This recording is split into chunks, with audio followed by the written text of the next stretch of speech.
Dobré ráno. Milí všetci prítomní, je tu taká zmes rôznych ľudí, že ja zvyknem hovoriť milé kolegyne, milí kolegovia, ale teraz tu máme jednak pána generálneho riaditeľa, tak ďakujem mu, čo už tu bolo povedané, za podporu a za jeho prítomnosť. Máme tu lekárov, sestry, rodičov, pedagógov, celý mix, tak ja vás vítam, vás všetkých prítomných. Ja by som začala tak historicky, že v druhej polovici 20. storočia došlo k významnému pokroku v starostlivosti o deti s mnohými ochoreniami srdca. Došlo k zdokonaleniu chirurgických postupov, začali sa riešiť skoro všetky srdcové pídy a to vyžadovalo aj pokrok v tej perioperačnej intenzívnej starostlivosti.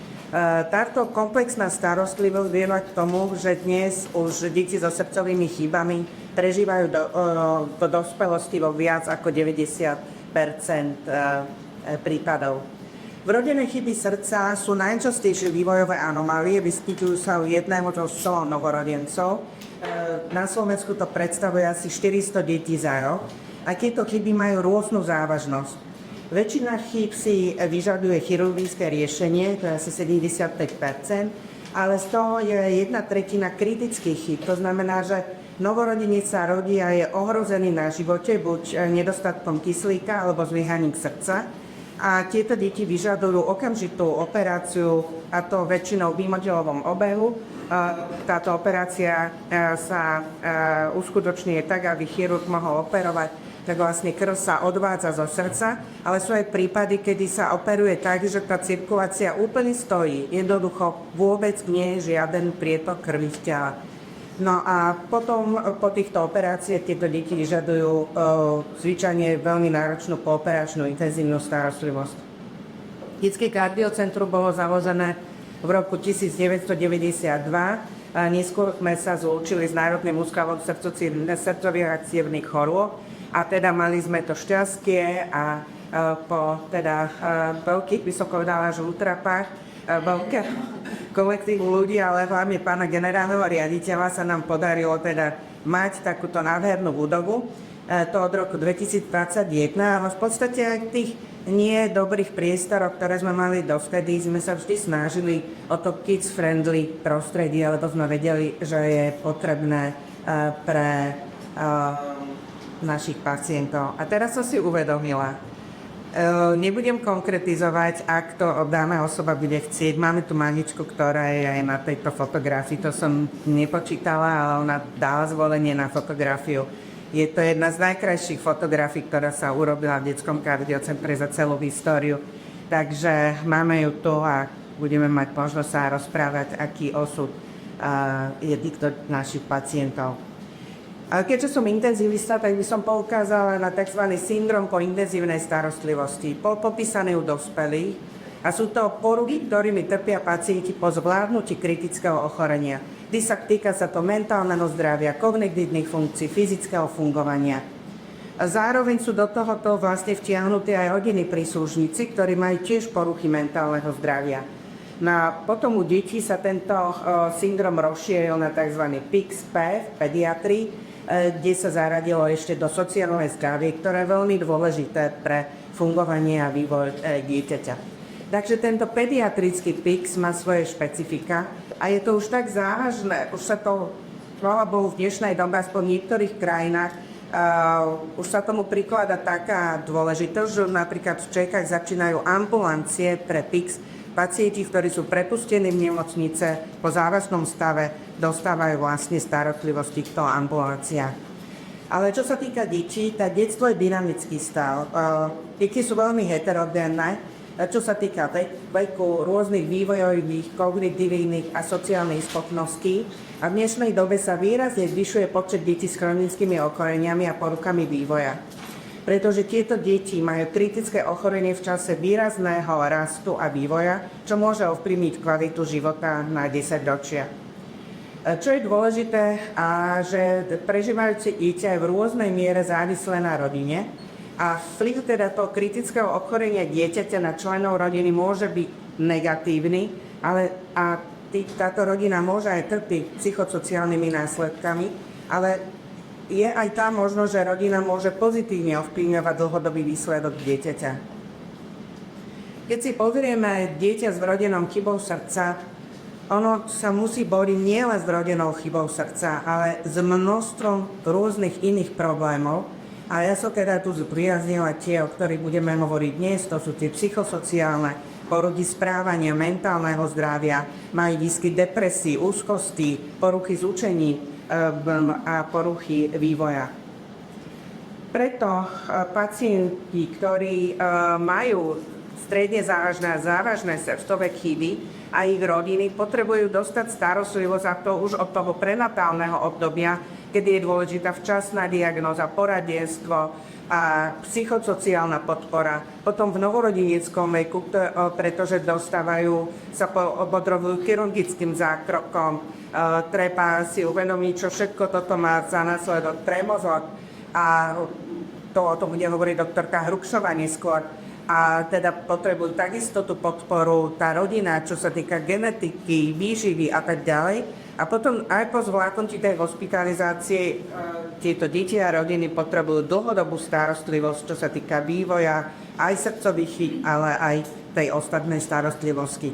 Takže aké sú tie dlhodobé problémy detí so srdcovou chybou? Sú to fyzické problémy, oni môžu mať do určitej úrovne dušnosť, rýchlo dýchajú, modré sfarbenie kože, lebo majú menej kyslíka, môžu byť unavené, majú vyššie výskyt úzkosti, depresie, nižšie sebavedomie, horšie sociálne prispôsobovanie. Zároveň sú prítomné školské absencie, horšie výsledky v škole, nemožno zúčastniť na niektorých aktivitách. A toto je veľkou výzvou pre edukačný systém.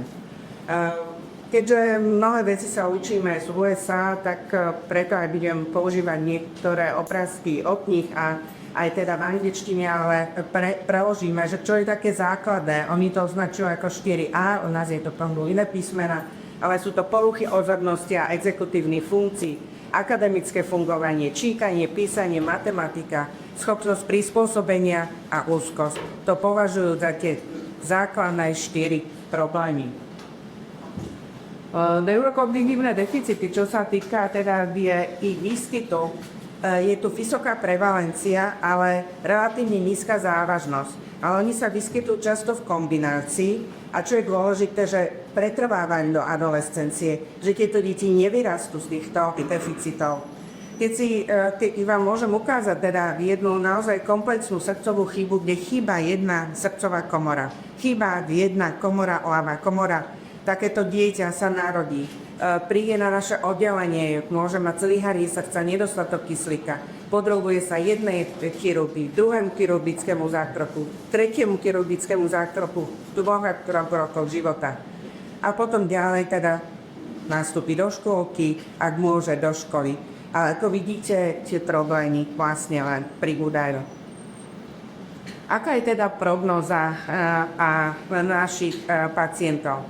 Povedala som, prežívajú do dospelosti viac ako 90%. Ale tieto deti majú problémy akútne, ale aj chronické komplikácie. A nie len srdcové komplikácie, ale množstvo iných. Tu vidíte celý balík endokrinné, rôzne komplikácie a mnohokrát práve tie rozhodujú o tom, že ako to dieťa bude ďalej sa vyvíjať a akú bude mať dĺžku života. Tu dole je uvedená tabuľka, kde sa ukazuje, o koľko majú tieto deti, teda dospelí so srdcovou chybou, skrátený život. Jednoduché srdcové chyby vidíte takmer žiadny rozdiel medzi zdravými dospelými, ale ako ideme ku komplexným chybám, tak ten rozdiel je naozaj veľký. Aj našou povinnosťou, aby sme sa o tieto deti starali, nie len o to srdce v tej nemocnici, ale celkové, pretože toto je konečný výsledok našej práce. Ak by mal niekto záujem viacej prečítať o tom, čo aspoň spešne tieto deti podstupujú, tak sme vydali učebnicu, ktorá má množstvo kapitol našich intenzivistických ťariologici, ale sú tam aj kapitoly syndrom po intenzívnej starostlivosti, poruchy neuropsychického vývoja, koncept bazálnej stimulácie a tak ďalej. Takže aké sú naše 3 cieľové skupiny pre školské a sociálne učenie? Sú to deti so špecifickými individuálnymi a sociálnymi potrebami. Sú to rodičia, ktorí zohrávajú kľúčovú úlohu v podpore vzdelávania a socializácie. A potom sú to profesionálni pracovníci so vzdelaním potrebným pre splnenie pedagogických úloh. A to nie je tak v škole, ale je tak v nemocnici. Čo sa nám doteraz podarilo? Podarilo sa nám dosť veľa. Jednak diagnostika neurokognitívnych porúch, včasná intervencia. V tomto sme sa učili operačný pracový staré sa, učíme z detskej nemocnice vo Filadelfii, ako operovať, ako sa o tieto deti starať. Tak Monika bola vo Filadelfii na 6-týždňovom pobyte, musím povedať, opustila v úvodzovkách svoje 3 deti, aby ich toto urobila pre deti so srdcovými chybami. Išla sa to tam naučiť, aby to mohla tu zaviesť. Zaviedli sme edukačný projekt Žijem naplno, ktorý kompletne podporuje nadácia Detského kardiocentra. Budete o tom počuť. Založili sme športový klub Srdiečko, pretože šport a ľudský mozog, to je jednoznačná spojitosť, je to dôležité. Ako tu už bolo povedané, pani primátorka Hilíková, Monika Stupková s podporou pána generálneho riaditeľa založili integratívne centrum. Máme však mnoho víziev, a to je zlepšenie kvality života detí s komplexnými srdcovými ochoreniami. Toto píšu, všimnite si, kto toto píše. Kardiológovia, kardiochirurgovia. Áno, oni hovoria, my chceme zlepšiť ten dlhodobý život našich pacientov. Vy ostatní sa to nemáte ako dozvedieť a preto sa potrebujeme prefoliť. Preto vyvíjame tieto aktivity, preto je aj dnešná konferencia. Pretože neurolog, psycholog, psychiater, učiteľ nemá ako vedieť, aké problémy majú naši pacienti. Vidíme, že sú krajiny, ktoré toto už majú, sú pred nami, ale nám to nevadí. My sa aj tak učíme od veľkých, bohatých krajín a tak ďalej. Takže má to urobené Veľká Británia a USA a podobne. Máme sa od koho učiť, nemusíme vymýšľať tzv. Teplú vodu. A teda tady my sa učíme väčšinu tej medicíny o detskej nemocnice vo Filadelfii. Ona je lídrom aj práve v tejto integratívnej medicíne a ich program nazvala krásne, že je to koleso zdravia a pozerá sa na dieťa ako na celo. A vidíme, že toto koleso zdravia má množstvo častí, ako sa deťom dá pomôcť a na čo sa zamera. Je to aktivita, kult alebo relaxácia, mysel a tak ďalej. Používajú rôzne techniky, a to sú yoga, mindfulness a tak ďalej. Takže tu naozaj je obrovská oblasť, v čom my sa môžeme zlepšovať a učiť od nich. A už to môžu dať do takéhoto ako vývojového diagramu, kde oni začali pôsobiť týchto detí doma. Najprv to bola prvá fáza, druhá fáza v komunitách a tretia fáza súčasná je už v školách, a to už v predškolskom veku a potom práve aj vo vyššom školskom veku. Ja som mala príležitosť a som za ňu veľmi vďačná, že tu s pani Katkou Stanou som sa zúčastnila jednej krásnej konferencie. Ja som tam bola prvýkrát teraz v máji v Splite. Bola to konferencia Európskej spoločnosti organizácií pacientských alebo iných organizácií, ktoré podporujú deti a aj dospelých v rodenochtivou srdca. Hlavný cieľ je zlepšiť kvalitu života, pomôcť deťom, pomôcť týmto rodinám. Takže za toto som mohla vďačná, že som tu mohla byť. Stretla som mnohých úžasných ľudí a jedným z nich bol aj Sebastian Kant, riaditeľ spolkovej organizácie v Nemecku, ktorá pomáha deťom s rodennými a dospelým s rodennými chybami srdca. V Nemecku je viac kardiocentier, nie je také, ako u nás na Slovensku jedno. My to mám v podstate jednoduchšie, ale dobre. Takže oni majú takúto veľkú organizáciu, ktorá ma vydala a robí veľmi veľa krásnych aktivít. Ja som teda tu vytlačila jednu, a to je Herzkranke Kinder in der Schule. Takže tuto je, čo majú pre školy, učiteľov a tak ďalej.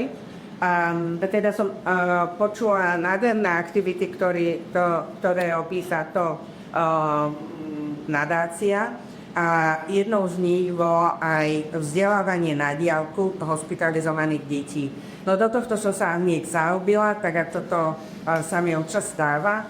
Takže tento náhradný projekt Telepresence Avatáre, nebudem viac hovoriť, len upozorňujem, že Sebastian bude mať prednášku dnes po opätovnej prestávke online, bude to v angličtine, ale naši IT kolegovia zabezpečili, bo bude to po prvýkrát, tak ospravedlňte, že to nebude dokonale.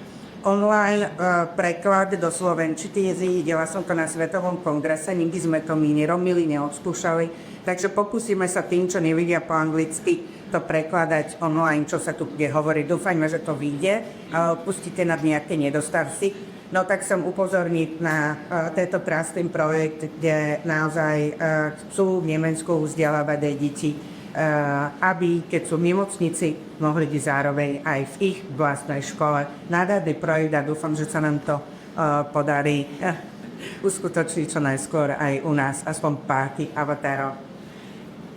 Takže ešte túto pani Katka Stano mi priniesla úplne teplú knihu, ktorá teraz vyšla, Including Learners with Medical Needs in School.